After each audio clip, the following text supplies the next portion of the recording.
अस्सलाम वालेकुम dear student. आज हमने न्यूमेरिकल एनालिसिस टू का हमने टाइप नंबर 5 आज हमने पढ़नी है। Non homogeneous linear difference equation हमने अपना टॉपिक स्टार्ट किया हुआ था, तो उसकी आज हमने पढ़नी है टाइप नंबर 4। टाइप नंबर 4 में हमारे पास क्या होगा, एक्सपोनेंट और पोलिनोमियल। अगर हमारे पास राइट हैंड साइड पे एक्सपोनेंट फंक्शन के साथ साथ पोलिनोमियल फंक्शन भी आ जाए, तो उसके लिए हम अपने ट्रायल फंक्शन को कैसे लेट करेंगे, उसके लिए हमारे पास नेक्स्ट हमारे पास कितने वेरिएबल्स आएंगे, कितने वेरिएबल्स की वैल्यू फाइंड आउट करनी है। तो आज हमने टाइप नंबर 4 डिस्कस करनी है, जिसमें एक्सपोनेंट प्लस पोलिनोमियल दोनों फंक्शन पाए जाएं। तो इसकी हमारे पास सबसे पहले बेसिकली थ्योरी है, when the right hand side of the given non homogeneous difference equation is the form of f of k is equal to a power k phi of k, where phi of k be the polynomial of k। हमें बोला गया कि जो non homogeneous है right hand difference equation है, उसके right hand side में non homogeneous equation हो कि वो किस फॉर्म की हो, इसमें एक्सपोनेंट फंक्शन के साथ साथ पोलिनोमियल फंक्शन हो। तो वो पोलिनोमियल फंक्शन को हम कैसे फाइंड आउट करेंगे, उसके लिए हमने पार्टिकुलर सोल्यूशन फाइंड आउट करना है। पार्टिकुलर सोल्यूशन फाइंड आउट करने के लिए उसको इंडिकेट करते हैं वाई स्टैटिक से, और उसको हम क्या करते हैं, कैसे सब्स्टिट्यूट करेंगे। ये हमारे पास जो एक्सपोनेंट फंक्शन है पूरे का पूरा फंक्शन वैसे ही आ जाएगा। उसके बाद पोलिनोमियल की हम डिग्रीज देखेंगे, जो डिग्रीज हमारे पास जिधर से स्टार्ट हो रही है उससे हम स्टार्ट लेके लास्ट जिस कांस्टेंट पे हो रही होगी उस पर हम उसको एंड कर देंगे। मीन एक्सपोनेंट फंक्शन मेरे पास वैसे ही आ जाएगा, और जो पोलिनोमियल है वो आ जाएगा a0 plus a1 k plus a2 k square plus so on. इस तरह हमारे पास आ जाएगी इसकी ट्रायल फंक्शन। तो उसके बाद नेक्स्ट है, in the given difference equation and then alleviate the values of a0 a1 a2। हमने क्या करना है, डिफरेंस इक्वेशन के अंदर जब हमने इसको पुट कर देना वाई के की जगह ये वैल्यू, फिर हमने ये करना है वहाँ से a0 a1 और a2 की वैल्यू को फाइंड आउट करना है। फाइंड आउट करने के बाद इफ द ट्रायल फंक्शन और any term of the trial function is present in a complementary function y, को जो भी हम ट्रायल फंक्शन लेंगे उसकी जितनी भी टर्म्स होगी वो ट्रायल फंक्शन की वो कॉम्प्लीमेंट्री फंक्शन के सोल्यूशन के अंदर लाइक आ रही होगी, जिसको हम कहते हैं वाई। देन हम क्या करेंगे, जो ट्रायल फंक्शन है उसको मल्टीप्लाई करवा देंगे सूटेबल कोई भी टर्म लेके के पावर एन की। तो सबसे पहले हमारे पास आता है इसका क्वेश्चन। इसके क्वेश्चन है हमारे पास डिफरेंस इक्वेशन का, हमारे पास क्वेश्चन है टाइप 4 का। वो हमारे पास क्या है, y k plus 2 minus 4 y k plus 1 plus 4 y k is equal to 3 power K into K square plus 1। तो ये हमारे पास गिवन क्वेश्चन है। तो इसको हमने कैसे करना है, तो सबसे पहले हमने क्या करना है, इसकी गिवन डिफरेंस इक्वेशन को किस में कन्वर्ट करना है, शिफ्ट ऑपरेटर में। तो चलिए हम इसको कन्वर्ट करते हैं पहले। तो सबसे पहले हमने देखा कि हमारे पास के प्लस 2 है तो ई का स्क्वायर आ गया वाई ऑफ के, माइनस 4 हमने के प्लस 1 है तो ई पावर के आ गई 1 आ गई, और साथ y of k plus 4 y k is equal to right hand side में पास वैसे ही आ जाएगी 3 power K into K square plus 1। तो उसके बाद हमने देखा कि तीनों टर्म्स में से लेफ्ट हैंड साइड वाले में से वाई के कॉमन आ रहा है, तो वाई के कॉमन लिया तो E square minus 4 E plus 4 into Y of K is equal to 3 power K into K square plus 1, इसको इक्वेशन नंबर 1 कह दिया। उसके बाद नेक्स्ट हम देखे करना है लेफ्ट हैंड साइड का कॉम्प्लीमेंट्री सोल्यूशन फाइंड आउट करना है, राइट हैंड साइड का पार्टिकुलर सोल्यूशन फाइंड आउट करना है। तो लेफ्ट हैंड साइड पहले हम स्टार्ट करते हैं। लेफ्ट हैंड साइड का हम देखे करना है कॉम्प्लीमेंट्री सोल्यूशन फाइंड आउट करने के लिए इस लेफ्ट हैंड साइड वाले की पूरी इक्वेशन का हमने किसके इक्वल रख लिया, 0 के इक्वल। उसके बाद हमने एक्सिलरी इक्वेशन बनानी है, वाई ऑफ के हमारे पास क्या हो जाएगा, इधर हम जब लाएंगे ये मल्टीप्लाई और डिवाइड होकर 0 हो जाएगा। अब हम क्या करेंगे, एक्सिलरी इक्वेशन बनाने के लिए जिधर जिधर ई है हम वेरिएबल को चेंज करके कन्वर्ट कर देंगे एम स्क्वायर के अंदर। ई स्क्वायर है तो एम स्क्वायर आ गया, माइनस 4 ई है तो 4 एम आ गया, प्लस 4 इज इक्वल टू 0। अब हमें पता है कि ये स्क्वायर का फार्मूला क्लोज हो रहा है, एम माइनस 2 का होल स्क्वायर हमारे पास इक्वल होता है m square minus 4 m plus 2 का। तो हमने इधर ही इसको क्या कर दिया, हमने इसको क्लोज कर दिया, और साथ मेरे पास क्या आ गया, इज इक्वल टू 2। तो अगर हम इसको लिखे तो हमारे पास आ जाएगा m minus 2 is equal to 0। तो यहाँ से हम minus 2 is equal to 0 m is equal to 2 आ जाएगा। फिर हम जब करेंगे m minus 2 is equal to 0, तो वहाँ से हमारे पास क्या आ जाएगा, एम इज इक्वल टू 2। यहाँ से मेरे पास 2 रूट्स आ जाएंगे एम 2 2। अब हमारे पास यहाँ से हमने क्या करना है, 2 रूट्स हमारे पास फाइंड हो गए हैं। फाइंड करने के बाद कॉम्प्लीमेंट्री सोल्यूशन फाइंड आउट करना है। वो कैसे आएगा, जिसको हम इंडिकेट करते हैं वाई से, वो हमने देखा कि हमारे पास दोनों सेम है। तो ये क्या आ गया, C1 प्लस C2 उसके साथ K आ गया। तो यहाँ पे भी अगर हमने लिखना हो तो पहले K0 प्लस फिर आ जाएगा K। ठीक है, K0 मीन K0 जब होगा तो किसी भी चीज़ की कोई भी पावर नॉट हो तो वो 1 नहीं होती है। तो सबसे पहले हमने लिखा C1 प्लस C2 K, और साथ हमने देखा कि हमारे पास कितने वेरिएबल हैं, 2, दोनों सेम है तो एक हमने वेरिएबल लिख लिया और उसकी पावर क्या लिख दी, K, क्योंकि हम इसमें वर्क कर रहे हैं K टर्म में हम वर्क कर रहे हैं। इधर हमारे पास M होता तो हमने इसकी पावर में M लिखना था, लेकिन यहाँ पे के आ रहा है पूरे फंक्शन के अंदर, तो हमने क्या कर दिया 2 पावर के लिख दिया। ये अब हमारे पास आ गया कॉम्प्लीमेंट्री सोल्यूशन। अब हमने क्या करना है पार्टिकुलर सोल्यूशन फाइंड आउट करना है। पार्टिकुलर सोल्यूशन हमारे पास कैसे फाइंड होता है, राइट हैंड साइड जो हमारे पास इक्वेशन होती है उससे हम फाइंड आउट करते हैं। तो अब राइट हैंड साइड हमने फाइंड आउट करनी है, तो उसके लिए हमें क्या करना पड़ा है, ये वाई ऑफ के की वैल्यू हमने फाइंड आउट करनी है। तो वाई ऑफ के लिए हमने इस वाली साइड को देखना, तो इसके लिए अब पार्टिकुलर सोल्यूशन हमने कैसे बनाना है, तो मैं आप लोगों को इधर बताती हूँ हम कैसे बनाएंगे। ये देखें कि सबसे पहले हमने कह दिया जो वाई ऑफ के है, हमने ये इधर ऊपर हमने पढ़ा था कि एक्सपोनेंट फंक्शन वैसे आ जाएगा। इसका एक्सपोनेंट फंक्शन हमारे पास क्या है, वाई के एक्सपोनेंट फंक्शन 3 पावर के वैसे ही आ गया। अब उसके बाद हमने देखा कि के स्क्वायर से स्टार्ट हो रहा है, तो हम इसको लिख सकते हैं 1 इंटू के स्क्वायर। ठीक है, तो हमने इसको लिख लिया ए के स्क्वायर। नेक्स्ट हमारे पास आ गया प्लस बी के, और उसके बाद नेक्स्ट हमारे पास क्या आ सकता है, प्लस सी। तो ये हमारे पास ट्रायल फंक्शन बन जाएगा। के स्क्वायर हमें पता है कि पॉलिनोमियल पहले के स्क्वायर आता है, फिर के आता है, फिर कोई भी कांस्टेंट नंबर आता है। तो इसी की हेल्प से हमने क्या किया, अपना पॉलिनोमियल फंक्शन का ट्रायल फंक्शन बना लिया। अब इक्वेशन 1 के अंदर वाई के की जगह ये वाले टर्म्स नेक्स्ट पेज के अंदर हम पुट करेंगे। ये देखें नेक्स्ट पेज पे हमने क्या करना है, पार्टिकुलर सोल्यूशन। पार्टिकुलर सोल्यूशन के लिए एक्सपोनेंट फंक्शन वैसे ही आ गया।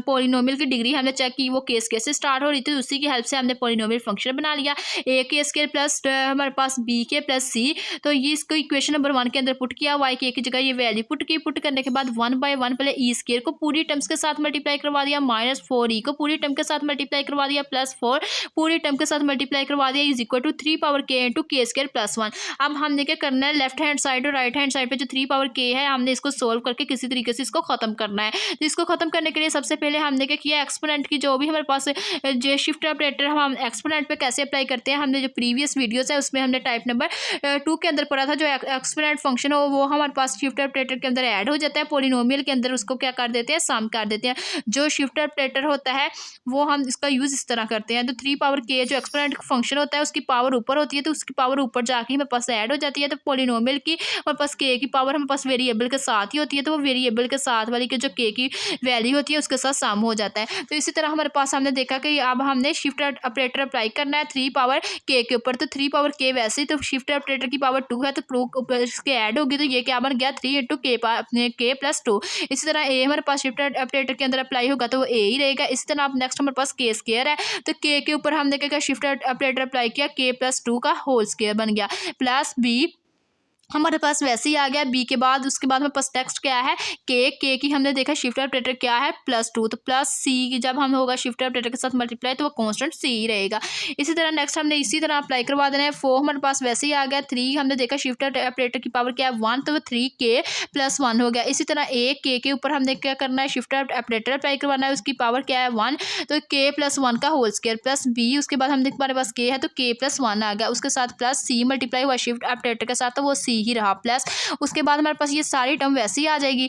तो ये हमारे पास क्या आ गया 4 ए के स्क्वायर प्लस 4 बी के प्लस 4 सी, और बाकी हमारे पास आ गया इंटू 4 के 3 is equal to 3 power K into K square plus 1। अब हमने क्या करना है, यहाँ से 3 पावर के को ख़त्म करना है। तो इसके लिए हमने क्या किया, इसको हमने 3 पावर जो के प्लस 2 है, हमने इसको लिख लिया 3 के इंटू 3 पावर 2, तो ये हमारे पास 9 3 पावर के बन गया। तो इसी तरह हमने लिख लिया यहाँ पे ओनली हमने 9 लिख लिया, बाकी ये हमारे पास पूरी टर्म वैसे आ गई। प्लस ये 3 पावर 1 है, तो ये 3 पावर 1 जब इसके साथ मल्टीप्लाई होगी 4 के साथ तो 12 बन जाएगा 12, और बाकी सारी वैल्यू हमारे पास ऐसे आ गई। 3 पावर के को हम साथ ख़त्म कर दिया, लेफ्ट हैंड साइड से भी राइट हैंड साइड से भी। उसके बाद नेक्स्ट हमारे पास ये 3 पावर के ही आ रहा था, इसको हमने प्लस 4, ये सारी टर्म एज इट इज आ गई। 3 के लेफ्ट हैंड साइड पे था, भी राइट हैंड साइड पे भी था, वो हमारे पास क्या हो गया कैंसिल आउट हो गया। बाकी हमारे पास यहाँ पे क्या टर्म बच गई, के स्क्वायर प्लस 1 बच गया। अब हमने क्या करना है, 1 बाय 1 अपनी स्क्वायर वाली टर्म्स को हमने ओपन कर देना। इसको भी हमने क्या कर दिया, के प्लस 2 का स्क्वायर ओपन कर दिया, तो वो हमारे पास क्या आ गया के स्क्वायर प्लस 4 के प्लस 4। इसी तरह नेक्स्ट हमने के स्क्वायर प्लस 1 के ऊपर भी स्क्वायर का फार्मूला ओपन कर दिया, वो आ गया के स्क्वायर प्लस 2 के प्लस 1। तो ये जब हमने स्क्वायर्स को ओपन किया, ओपन करने के बाद अब हमने क्या करना है, अपने कोफिशिएंट को कंपेयर कंपेयर करना है। कोफिशिएंट को चलिए हम कंपेयर करते हैं। पहले हमने देखा कि हमारी राइट हैंड साइड पे कोफिशिएंट कौन सा आ रहा है, स्क्वायर का आ रहा है, तो हमने क्या करना है, स्क्वायर के कोफिशिएंट को कंपेयर करना है। तो ये हमारे पास स्क्वायर में आ रहा है 9a आ रहा है, इसी तरह हमारे पास आ रहा है नेक्स्ट हमारे पास 12a आ रहा है, नेक्स्ट हमारे पास क्या आ रहा है 4a आ रहा है। इनको हमने क्या किया, 9 और हमारे पास 4 क्या होता है 13 में से -12 किया तो वो हमारे पास क्या आ गया 13 में से -12 करेंगे तो ए आ जाएगा, मतलब ए इज इक्वल टू 1, यहाँ से ए इज इक्वल टू 1 की वैल्यू आ गई। नेक्स्ट हमने किसके कोफिशिएंट को कंपेयर किया, के।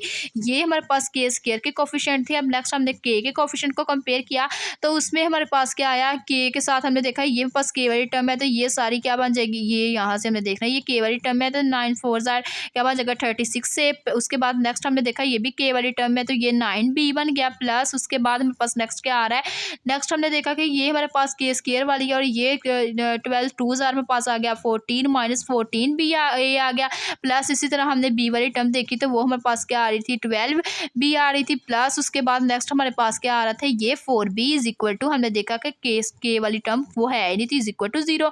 ए वाली टर्म्स को ए वाली टर्म्स के साथ हमने प्लस माइनस कर लिया, 36 में से -24 किया तो वो 12 आ गया, प्लस 9 और 14 हमारे पास 13 होता है, 13 में से 12 मार्क किया तो ये हमारे पास plus B is equal to 0 आ गया। अब हमें पता है कि जो ए है उसकी वैल्यू क्या है 1 है, 12a plus B is equal to 0। This simplifies that b की वैल्यू हमारे पास यहाँ से क्या आ गई -12 आ गई, ए की वैल्यू 1 आ गई, बी की वैल्यू 12 आ गई। अब हमने कांस्टेंट की वैल्यू को फाइंड आउट करना है। कांस्टेंट की वैल्यू हमारे पास क्या है, यहाँ से हम देखेंगे कांस्टेंट टर्म्स हमारे पास। सबसे पहले यहाँ पे हमने देखी कि हमारे पास कांस्टेंट टर्म क्या आ रही है, ये हमारे पास यहाँ से स्टार्ट हो रहा है तो हमने यहाँ से पहले कांस्टेंट टर्म देखी तो वो हमारे पास क्या आ रही थी ना, ये 24a आ रहा था, प्लस हमारे पास क्या आ रहा था 6b प्लस c। ये हमने क्या सारी टर्म्स को लिखा। लिखने के बाद नेक्स्ट हमारे पास हमने देखा कि राइट हैंड साइड पे कांस्टेंट टर्म क्या आ रही है 1 आ रही है तो इज इक्वल टू 1 लिखा। 24a की जगह a की वैल्यू पुट कर दी 1, b की जगह हमारे पास -12 पुट कर दिया, प्लस c फाइंड करना है इज इक्वल टू 1। तो यहाँ से हमारे पास ये 24 - 6 12 हमारे पास क्या बन गया -72 प्लस c। तो ये हमने 72 में से माइनस किया 24 को तो ये क्या आ गया -48 plus c is equal to 1। तो c की ये 48 नेगेटिव है तो ये राइट हैंड साइड पे हमने क्या कर दिया, इसको पुट किया तो पॉजिटिव हो गया। 1 + 48 क्या बन गया, वो बन गया 49। तो यहाँ से मेरे पास क्या आ गया c की वैल्यू 49। अब a की वैल्यू, b की वैल्यू, c की वैल्यू हमने गिवन फंक्शन के अंदर पुट कर देनी है। गिवन फंक्शन हमारे पास कौन सा है, ये वाला। इसको हमने कह देना ये इक्वेशन नंबर 2 है। इक्वेशन नंबर 2 के अंदर a b c की वैल्यू पुट कर देनी है। जब हम इक्वेशन नंबर 2 के अंदर a b c की वैल्यू पुट करेंगे तो वहाँ से हमारे पास आंसर क्या आ जाएगा, y स्टैटिक हमने कह दिया y static is equal to 3 power k।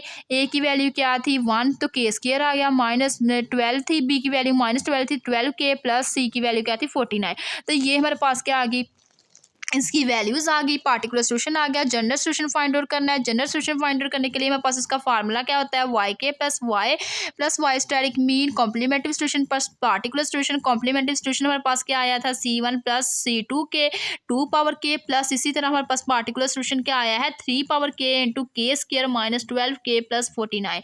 तो ये हमारे पास आ गया इसका जनरल सोल्यूशन। ये हमारी आज की वीडियो थी, इज द रिक्वायर्ड सोल्यूशन आ गया डिफरेंस इक्वेशन का। उसके बाद नेक्स्ट हमारे पास आप लोगों के लिए कुछ प्रैक्टिस के लिए क्वेश्चन है, ये आप लोग खुद ट्राई कीजिएगा। ये हमारे पास क्या 2 पावर k एक्सपोनेंट फंक्शन और साथ k मिल पोलिनोमियल गिवन है। तो k हमारे पास गिवन है तो हम इसका क्या लेंगे, coefficient a k plus b, ये हमारे पास आ जाएगा। तो इसका जो हमारे पास फाइनली आंसर आएगा वो हमारे पास ये आंसर आ जाएगा। इसी तरह नेक्स्ट हमारे पास ये क्वेश्चन है एक्सपोनेंट प्लस पोलिनोमियल। तो ये भी आप लोगों ने ट्राई करना है। इसका जो आंसर आएगा वो हमारे पास ये आ जाएगा। ये आज की हमारी टाइप नंबर 4 की वीडियो थी। अगर आप लोगों को मेरा आज का वीडियो लेक्चर पसंद आया हो तो प्लीज़ मेरे चैनल को सब्सक्राइब करें, मेरी वीडियो को लाइक करें, शेयर करें। Thanks for watching. अल्लाह हाफिज़।